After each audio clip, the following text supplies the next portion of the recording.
Hey guys, thanks for tuning in. Let me introduce you to my like-new E90 BMW. Hey, what's up guys, I'm Alex. I have a wrap shop in SoCal. Actually, I happen to be Musa's neighbor. We have an idea of doing collaboration. I'm wrapping his Beamer, and he said you guys are pretty familiar with it and you love it, so it'll be a cool thing to show you how we can transform it. So the first step, obviously we just sprayed it. I got the top layer of dirt off it. So now second step be clay barring the whole car. So we're gonna take the deep dirt off the surface and then just basically washing it again. Everything is gonna be alcohol prepped afterward and tack cloth before you actually put the panel.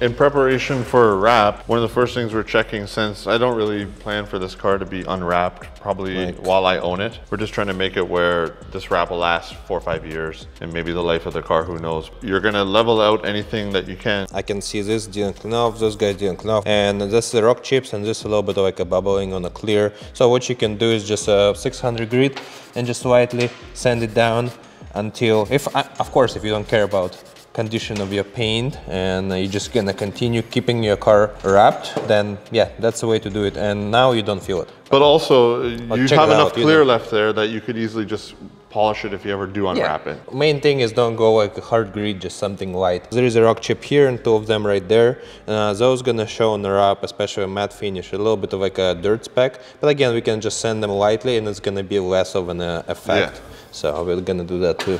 If you guys are going to invest the money it takes to wrap a car, you probably want to have it look as best as possible and last as long as possible. You were making it seem like 4 or 5 years is not unheard of if you do a good job on prep. If you do a good job, no, it's gonna stay on. Park in a garage. Park in the garage, that's one of the main things. And ceramic coat, that's another thing that's gonna extend the life of your wrap. And yeah, it's gonna stay how installer put it, as long as installer knows what he or she doing, you know. So. And then if you wait 5 years and you park your car in the sun every day, maybe it'll just come off in pieces and it's gonna start coming off in pieces. Another thing you'll know when you need to remove your wrap, because it's gonna start having a little moldy look on it, like a little brownish, and that's first sign of it getting burnt through the like a color layer and getting into glue.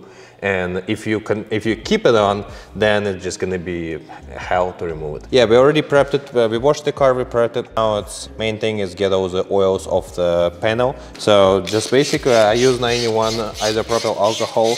You soak the panel pretty good. Just wipe it down like you wipe down a table or something else. Nothing special here, but where you wanna pay attention is all the inside of the fenders, like back right there, corner, underneath, and inside. That's where the wrap would want to unwrap if you didn't clean it. If you don't clean it, that's gonna be like a most common area where wrap would come off, especially like on the corner. If you don't clean the corners real well, that's how you see like those corners on some of the wraps that's done kind of peel off and how they like wrinkle a little bit on the corners. They call it fingering. Fingering. It gets fingers. Okay, fingers, and that's what happens if it's not cleaned well. But that's also another reason why you like to take the fender off, take as much off as you can, so you can clean it, get in there properly, versus just trying to tuck it in when you're done. Because you're never going to clean it properly. You can use a squeegee, basically. I can pretend my finger is a squeegee, spray the rag and go in between sections. It's how I do with like rubber trims, areas where I cannot really take off. You'll be surprised how much actually dirt gets under the rubber trims. All right, so similar to what you do if you're painting a car, he's using a tack cloth, or they call them cheesecloth as well, I believe, right?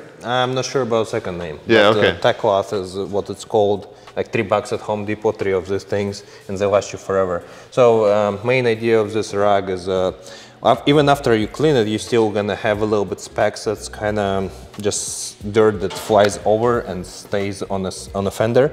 And what this rag does, it takes away the static field of the panel, and it doesn't attract dirt as much. So whenever you lay the panel without the tack cloth, when you put it, you'll have specks here and there.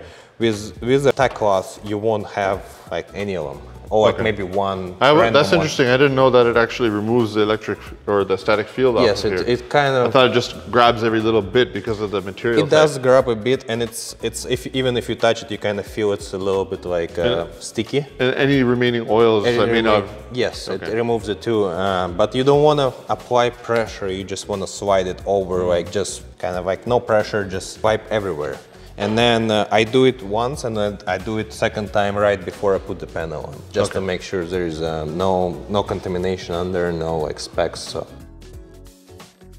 Using some alcohol on a rag, a squeegee is inserted inside, going in underneath the rubber stripping here, 3 or 4 times aggressively. But at the same time, you don't want to put too much liquid under the rubber trims, because whenever you want to tuck it in, there can be some remaining liquid in there, and the wrap won't just stick on it. Okay. So you don't want to over wet it too at the same time, so it takes off the dirt off. Yeah, it's clean right there, so you know it's good. So take it easy on how wet you make this. Yes. So one more wipe with a tack cloth just to make sure. If you don't mind helping me on this one. So just undo the baking paper. Okay, if you want to just grab it from me. So the main idea is you just want to stretch it out as much as you can and set it down. So we're kind of right where we need it, and pull towards you and just set it down. Like don't be afraid, you're not gonna rip it, grab it hard. Yeah, stretch it and set it down. That's it. I'll get everything situated from there. Now next step, you see a lot of extra material that you probably will never need, so you want to trim the excess immediately, so it's out of the way and it's easy to work with. And then you want to set the body line. Let's say you have on this fender, this is a sharp body line, and you set it right on it. And you can always lift it and reposition it. It's not going to hurt the vinyl in any way, because it's made to be repositioned and fixed if anything happens. This is Avery wrap, right? Yeah, that's Avery. That's like super easy to work with. Forgiving, like super forgiving. Even if you wrinkle it, you just heat it out, done. Like, but I'm not gonna use any heat as far. Could you hold the fender in the top right there? So, and I'm gonna show you that you can just stretch it out and apply the pressure somewhere right there, and then I'm just gonna set it down a little more. And right there. And these wrinkles are nothing to worry about. They just come out with a swipe of your finger. The rest is just gonna stretch out that way. Is matte easier to wrap because you can slide easier on top? No. Matte, some matte colors you actually want to apply some of soapy water. But what I learned from experience is use a soft squeegee. Because I have like a soft one and I have a really hard one. The real hard squeegee sometimes leaves little glue lines on it. With like big bubbles, you can just apply pressure and they go away, because the Avery has a really air release. So does it breathe? Yes, it has a good air release system. That's probably help it last longer then. I mean, it dries out. And then you just want to heat out some of the areas like the wrinkles, and you see they're literally disappearing. And now you can just set it down where you want it. Let's say just right there. And the rest. Boom, boom, boom, boom, done. We'll start right here, because when you see material is like it really takes it well. You don't wanna keep heat gun in one spot for too long, because it's gonna burn a hole through it. But yeah, again, when you move with a squeegee, you wanna be nice and careful and just go soft with it.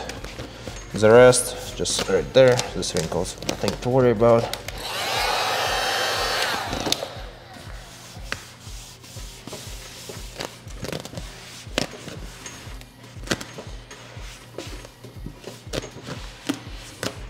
And again, it's my first panel, so I'm getting the feel for the material. It's always first panel, it either goes on well or you just redo it kind of thing.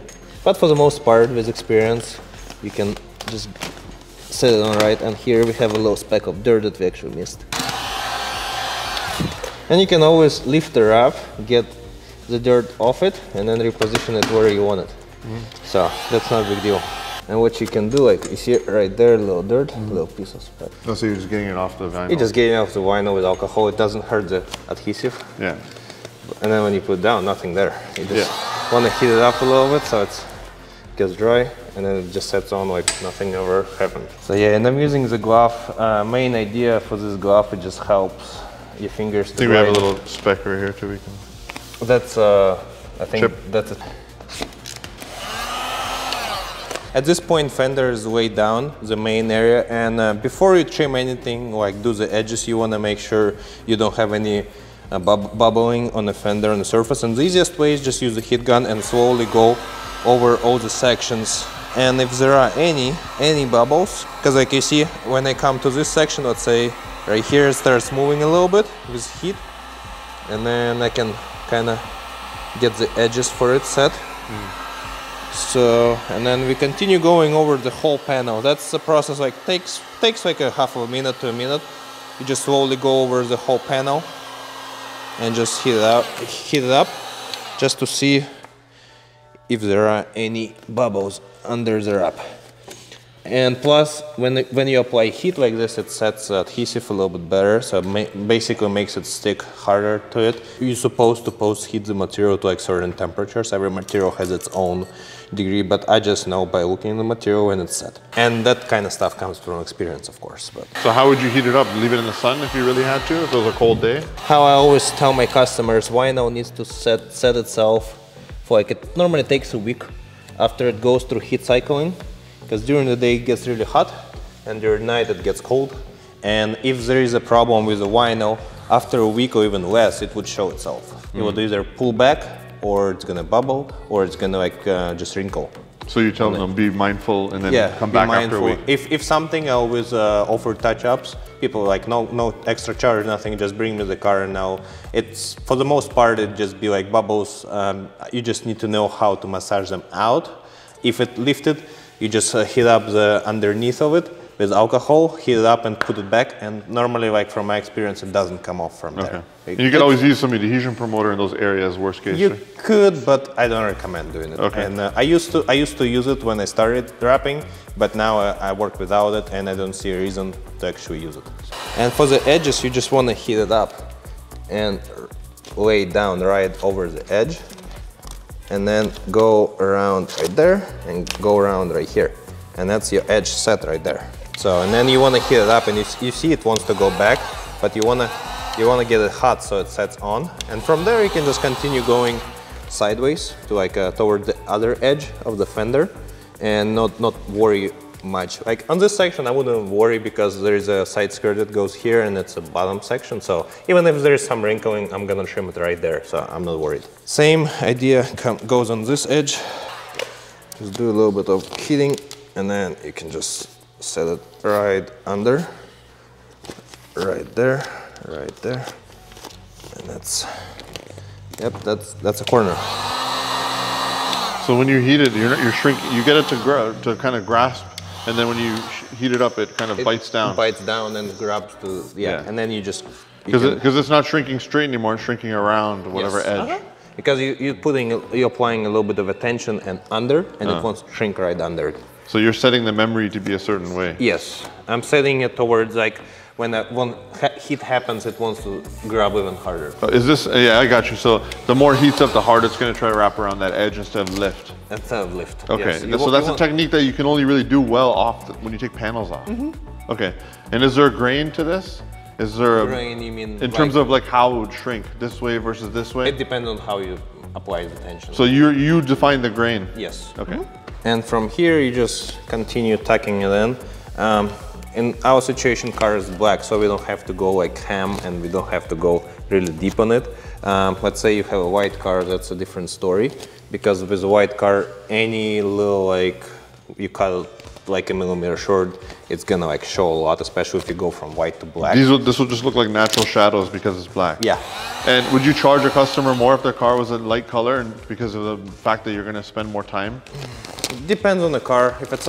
If it's a car where I kind of remove fenders anyways because I have to, I wouldn't. But if it's a car where like a Tesla Model X or like something? Tesla Model X where you have to go deeper, I would.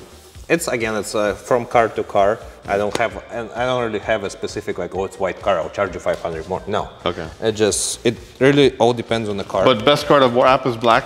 Black. Yeah, black car is the best, or like dark blue, midnight blue. Any midnight color is the best to wrap on.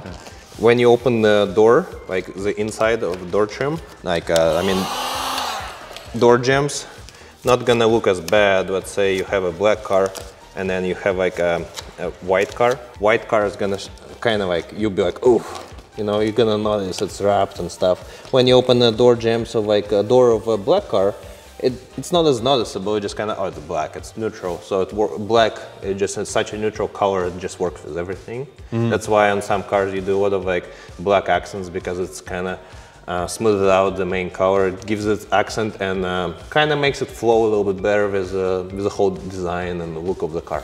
When you wrap over a door handle that has comfort access, does it still pick up your finger? Yes, it still works as normal, unless it's you wrap it with a chrome. And what I'm doing here, there is a good body line on the fender to where I can just stop it, and I'll show you once we flip it. And I'm just tucking the material. I always like to find the line and then trim it right on it.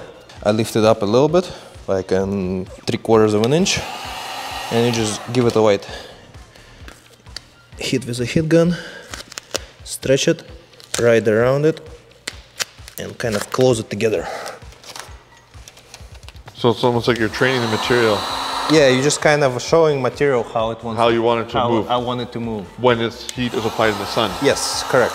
So you're telling it, bite onto yourself and tuck under the fender even more. Yes, pretty much. And then we have this fender, this side of a fender that goes towards the bumper. This one is super nice and easy. This section? Yeah, on this section it's actually super nice and easy because it's flat, you lay it down, and actually there is a really good like reference point where to cut it, because you see this section where it ends, and you just continue your cut straight along this side, and I'll lay that down and you'll see it. And right there, and again, reference point right here where you want to cut it. And when you have knives that's sharp enough, you don't even need to apply pressure to trim the vinyl. It's just gonna slide on its own. And that's basically, I didn't apply any pressure, and look, everything just comes off on its own. And by doing this, I know there will be no knife mark on the paint. So in this section is just... It's almost like it's self-tucking just with the heat. Yeah. And it's just because we applied the first stretch on it, how I told you to pull it towards you really hard. That sets the material. That kind of just gives it an idea of where you see like I'm stretching and it just wants to go right there. Yeah. So, and if I tuck it right there and lay it down, and when we heat it up, it wants to go under. Yeah. You see it moves? And it just wants to go right in. Yeah. Right under it. So, go right there. In this situation, I know material is just gonna stay where I put it. So, and from there, I mean trimming. I don't know if you guys want to see it, but we'll still film it and then we decide if we want to put it in or not. But basically, you just trim right around it. If you did everything right, you don't even need to tuck it much under it to grab, like especially on this section, because there will be a plastic going right over it. And this side is the wheel side. You're never gonna see this side. This side, I showed you some of the trimming right there.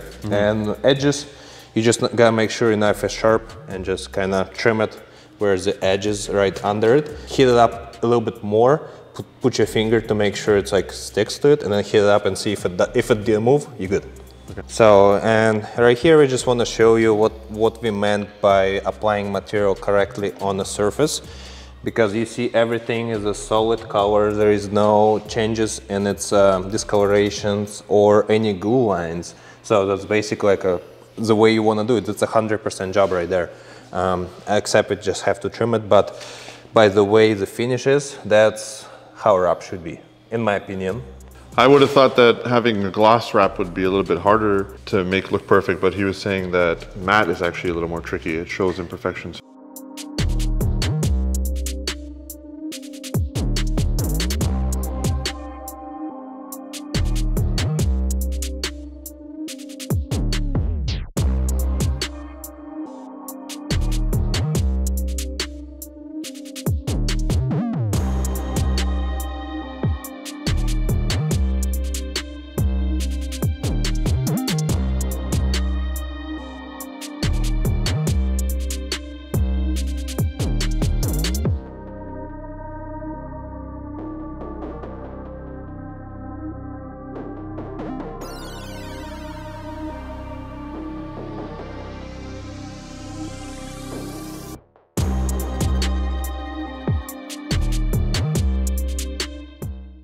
All right, guys, we have a status update. Here's how it looks. We got the entire passenger side wrapped. So a lot of progress was made since the last clip. Like I talked about earlier, we're gonna put a link in the description for Alex's channel so you can see this in thorough detail and give him a follow if you like the content. But right now we're gonna set the camera up and do a time lapse as we wrap the top of the trunk.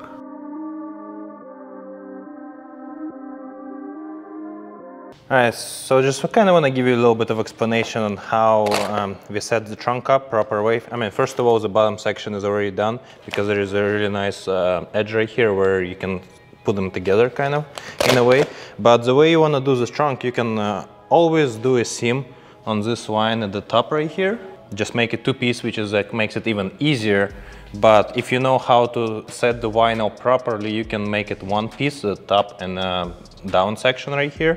So basically what you want to do, either have a second person helping you or kind of set material in the middle, and then you want to grab the side and apply tension this side and use this this flat piece as your main rib, what you want to kind of put it down against to, and then you're pulling it this way and this way, and at the same time you're pulling it toward you, like hard. And what happens is, because you have a lot of tension going left, right and left, you don't have the tension going up and down. So as you can see, even if I undo material, nothing, no tension, so it's free. And I can just squeegee it down, and for a fact I'll know it's never gonna lift right here. And all the tension that's on the sides, it's gonna be tucked under. And we still didn't stretch it more than like 10–15%, which is not critical for vinyl. It's gonna handle it just fine. So, but what a lot of people do on this trunk is they try set it up top right here, and then when they come down, they try to stretching it down, like heating up and stretching it this way. You see vinyl stretches? And then when you do this, even if I stretch like this, it's like right there, it wants to pop back, and you see it kind of wants to go back to its original shape a little bit. So, and that's why you see a lot of problem with the trunks if they done one piece not proper way. They want to pull up and they have a lot of fingering at the top section right there. So that's like a little tip on how to do BMW trunks, since we're talking about BMWs on this channel, right? So that's like a little tip right there.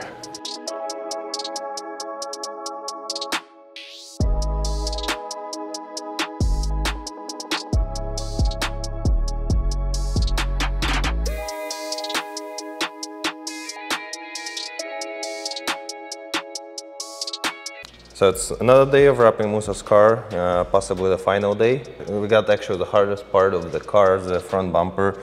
First challenge, the paint on it was bad, so we had to sand it down, smooth everywhere. The wrap's still gonna stick, maybe a little less than it would to like a good painted bumper. It still would do. Main areas, what I wanna point out is we're gonna do this little section in black, like separate inlay, and the reason for, because when you do the same color of an inlay and then you're overlapping it with the main color, what's gonna happen is you're gonna see the obvious seam where it goes to. When you use a gloss black or like any type of other black color as overlay, let's say goes here and goes right there, then when you overlap it with the main piece, it's not gonna be noticeable at all, because the black and other colors, they just kind of contrast each other, and the seam just blends in.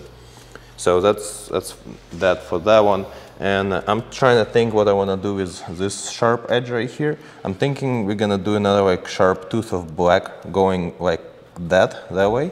So whenever we overlay the main piece, I can trim it a little bit more and then just lay it down with no tension. So that's gonna be nice and safe. And then another area is this section right there that I just cleaned off with my finger.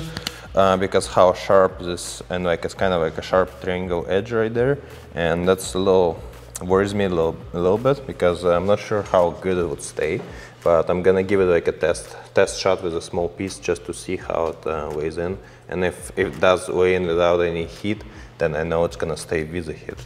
For the most part, just regular bumper, just has some little complications here and there, but it's typical with BMW and like Mercedes bumpers, they're always complicated.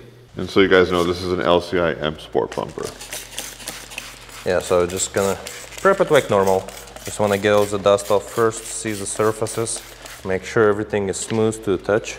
Like there are no hard like transitions. And from there, I can start prepping the inlays. And once inlays are done, I can show you.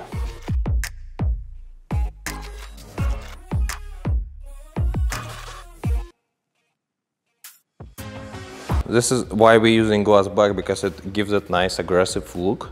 And it's just gonna be like this section right here, then we're gonna do another one on the other side. And the way I do it is I kind of go a little bit towards the flat piece or vertical piece right there and overlap it there. So whenever I have the other section, it's just gonna fall down and overlap this all the way right there and gonna continue towards the bottom of it. And on this section, let's look right here. On this section, this vertical area, I do a little bit of like edge 90, and then I fold it to the vertical segment right there. And then the same idea goes here. When I put the main piece over, I have something to overlap. I was telling him that it looks like you're trying to trick their eyes in the way that you're wrapping. You're guiding their eyes away from seams naturally. Yes. It's kind of like an art. Mm-hmm. In its own way. Yeah.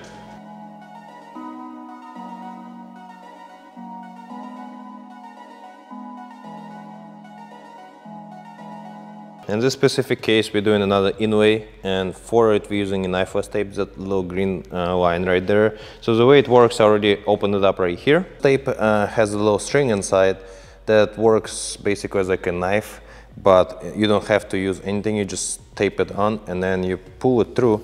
Kind of get your camera closer to me because of sharp angle, and then you just pull the string through and you can see where the knifeless tape is laid down right there. It's kind of like a seam, and then you continue going till the end. Here's gonna be again a little bit of a sharp scenario. Just pull through, and in the end, once you're done with it, you just boom, and you have a perfectly straight line. And then in the end, you have to just pull the green tape out of it. There are two of them, one inside, one outside. Pull them out completely, unstuck, and then you just lay it down, and what it does, it creates a perfectly straight line, as long as you laid it straight.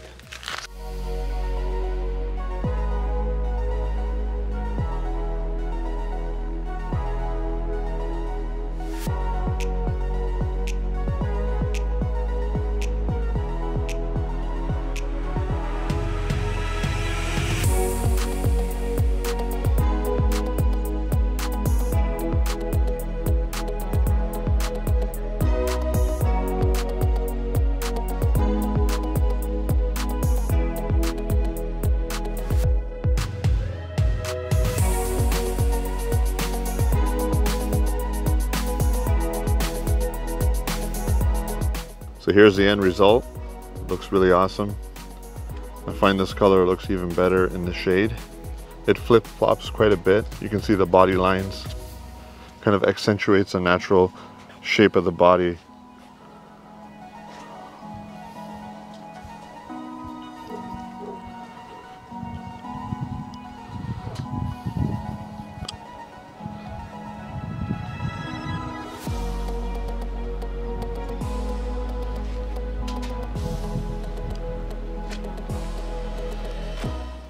So we talked about it earlier in the video, but if you look here, there's a couple touches just to make it look more aggressive without needing to add any splitters, where he wrapped the lower lip black. I think it looks really cool. And this car wasn't perfect. It had dings and whatnot, but this color really seems to hide all that. The front bumper was definitely the most challenging part of the whole car, because there was barely any paint that was left on it, so we had to sand down, and it shows a lot of imperfections in it. And I know for a fact there will be some failures on it, which already showed us. Yeah. And Musa understands the fact that like the condition of a bumper really contributes in the end result of it. So later down the road we have more material, and Musa said he would get a brand new bumper with a really nice and smooth surface, and we'll redo it and make it completely perfect. Yeah, this is an OEM bumper, but it's in rough shape. And I kind of know, it's kind of a beater, so it's kind of nice to know that you don't have to care too much. But I'll probably go and get a brand new aftermarket bumper that's good quality and redo the front. I don't think the rear bumper is going to cause any issues for us, right? Because it was... No, everything laid without much of attention, so I'm pretty confident that the bumper is going to hold up fine. And that's actually one piece, believe it or not. I'm here with Alex from AS Wraps, and we're going to talk a little bit about the experience and what something like this would cost if you guys are interested. He's based out of SoCal near the San Diego area. So basically something like this would cost you somewhere around $3,500, depends on the bumpers, like setups you have. Some lighter shades like white requires more work in order to cover it all up. In this specific scenario, Musa had a black car, which was really easy on me, but at the same time I still tried to go extra mile to get everything covered, especially like on the quarter panel sections right there where it goes inside of the fender. Even if you open up the hood, it's still gonna, the whole quarter panel still continues down there to the body line, so it looks like it's painted underneath. And again, like I said, depends. If you have like some basic base model, it can be even cheaper, but in a specific situation a new bumper is a little bit harder than normal, rear slightly more challenging. The rest of the car is pretty kind of straightforward. It's my fourth E90, so I know them pretty well. And you said that the M Sport bumpers are a little more tricky to wrap. Yes, M Sport bumpers are a little trickier to wrap, but this one actually, I would say, almost same or a little bit harder in a way. You know, there is always something special about every individual bumper. Mm-hmm. There are little tricks and tips and techniques you have to use in order to get them done right. So the finish stays perfect for the longest time. Yeah, we can show them what the inside of the door panel looks like just to get an idea. One of the benefits of doing a black car is when you open the door, it doesn't look too awkward because it almost just looks like a shadow. It doesn't catch your eye and it kind of just blends in. But I guess if you wanted to wrap the pillars and whatnot, that would contribute significantly to the cost, right? Significantly more money because everything has to come off, like the doors, all the plastic trims, and it'll be way more. Yeah. Yeah, even these things were off in order to get it all the way down inside, so when you look in, you don't see the original color. Yeah, so wherever you would actually have your eyes be drawn, it's kind of wrapped deep in, so it doesn't show. In my opinion, the way this was wrapped was really well. It seems like there's a lot of thought gone into making sure that it won't undo itself and that it'll actually grip harder with time. And this was Avery Matte Wrap. Do you know what the name was? Avery Matte Gunmetal Metallic. Gunmetal Metallic. And in my opinion, it kind of looks like the frozen gray that came on the E60 M5. It's literally what it is. And similar to G-Wagons, how they come in this color, like the grayish style, like satin. That's what it is. And it's like a shark skin kind of finish, yes. So my favorite part about it is the fact that it accentuates the body lines on the car, because I did the LCI conversion front and rear and it's got some pretty interesting shapes, but when it's black, you don't really see it. And especially the quarter panels, how it goes through all the doors and goes into a quarter panel, you see it's way more. Yeah, you can see that body line. So overall, I'm very happy with it. The car looks way different than what it did before because I've changed the rims. Those are style 193 rims. They need refinishing, but from a few feet away, they look great. And I got some nice tires, PS 4S Michelin's, and I'm enjoying the car, you know, giving it some love. It's looking good. So this video shows you basically the whole process of wrapping a car and doing it right without overstressing the material, being conscious of making sure that it's going to last with time. And not making any glue lines, like sometimes you see a lot of like kind of stress lines on the material. So you might find one or two on the whole car, and I think that's a good result overall. That's from not overlifting it and putting it back down. Yeah. So really it looks just butter smooth, and the fact that this car is not perfect, it's got its dings, it's got its age, you know, it's more than 10 years old and it has more than 200,000 miles. But this wrap just kind of made everything come together, and you know, I'm hoping to leave it this way for a few years. Easy. And for it to last. So, and we'll take a look at the roof, because the roof was actually in rough shape. It was one of the reasons why I wanted to wrap the car, because it had some spider webbing on the clear coat. You can see the shark fin antenna. That's wrapped in one piece. Yeah, wrapped in one piece. If you guys are interested in seeing more nuance and really thorough detail on what was involved with wrapping this car, you can check out Alex's Instagram. We'll put a link in the description for that. And my YouTube channel too, yeah. Okay, yeah, we'll put a link to Alex's YouTube channel as well as his Instagram in the description. Yeah, and over there you'll see the whole detailed process, me talking about some areas, and basically the whole time lapse of the full car. Yeah, so any details that didn't make it in this video are going to be there with a lot of nuance. But I think he's demonstrated his skill and quality here. He's done plenty of cars, and if you guys are interested, he's definitely open and ready for some business. So SoCal, you know, all the way up into Orange County and whatnot, we can make arrangements, right? Yeah, absolutely. People come to me from LA and from all over Southern California, so. Yeah. So I think you guys should consider him for this work if you guys are interested, because I'm very happy with the results. It's better than a paint job. And you can get any crazy color. I'm more of a conservative person, so I went with something subtle, but also, you know, it's been getting quite a lot of compliments. Anybody that's seen the car in the shop automatically liked it because it's not in your face, it's not chrome or highlighter yellow, right? It's just stylish, you know, and it's a settled color that's everyone's gonna love. Yeah. All right, guys, I think that'll conclude this video. If it's the first video you're catching on mine, please consider subscribing. If you liked it, please give it a like so it'll rank higher. Thanks for watching.